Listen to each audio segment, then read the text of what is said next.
présentez-vous et présentez le but de votre association.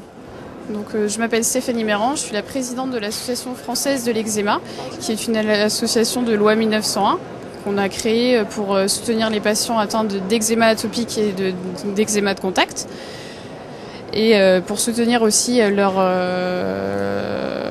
famille, parce que c'est vrai que c'est une maladie qui est compliquée pour les patients, mais aussi pour leur entourage. Donc on a voulu créer cette association pour aider toutes ces personnes. Vous êtes présidente de cette association. Qu'est-ce qui vous a donné envie de créer l'association ? Alors moi j'ai eu de la chance parce que dans mon entourage, avec ma famille, j'ai été vraiment très aidée, très soutenue pendant les moments où j'étais en poussée d'eczéma.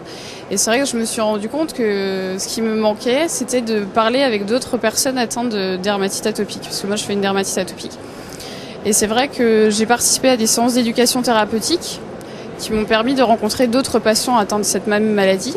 Et ça m'a donné l'envie de faire ça hors CHU, vraiment entre patients, pour vraiment donc faire des rencontres, des groupes de parole.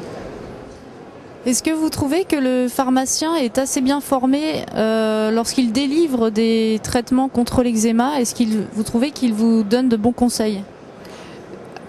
C'est vrai qu'il nous donne de bons conseils parce qu'il nous explique bien comment mettre sa crème hydratante, qui est toujours importante pour éviter d'avoir des poussées. Après, pour la cortisone, c'est un peu plus problématique parce que il y a des pharmaciens qui sont pour la cortisone et d'autres qui sont contre la cortisone. Donc c'est vrai qu'il y a toujours des problèmes à ce niveau-là. Donc vous, qu'est-ce que vous avez, par exemple, vous avez eu affaire à un cas comme ça et comment vous êtes débrouillé pour faire votre avis finalement ? C'est vrai que moi, quand mon dermatologue, comme ça fait plus de 5 ans qu'elle me suit, donc à chaque fois j'ai le même traitement qui évolue plus ou moins suivant si j'ai des poussées ou pas. Et c'est vrai que le pharmacien, quand je lui ai donné mon ordonnance, m'a dit « faudra pas en mettre beaucoup ».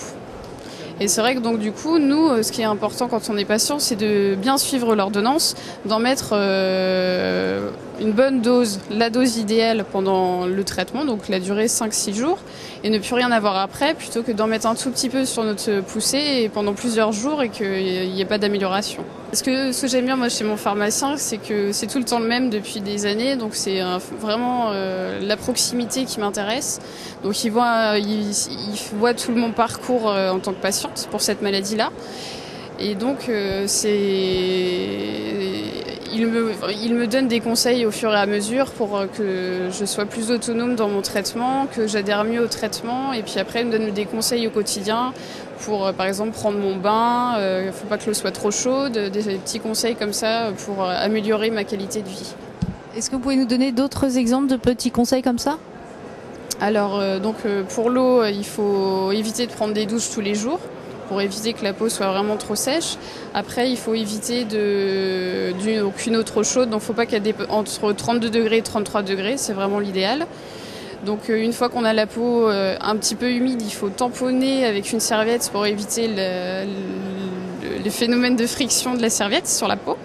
Et puis après, donc une fois que la peau reste encore un petit peu humide, on peut passer à mettre des émollients. Avec la loi HPST, ça va être important pour le pharmacien. Il va avoir un pouvoir plus important dans le parcours du patient.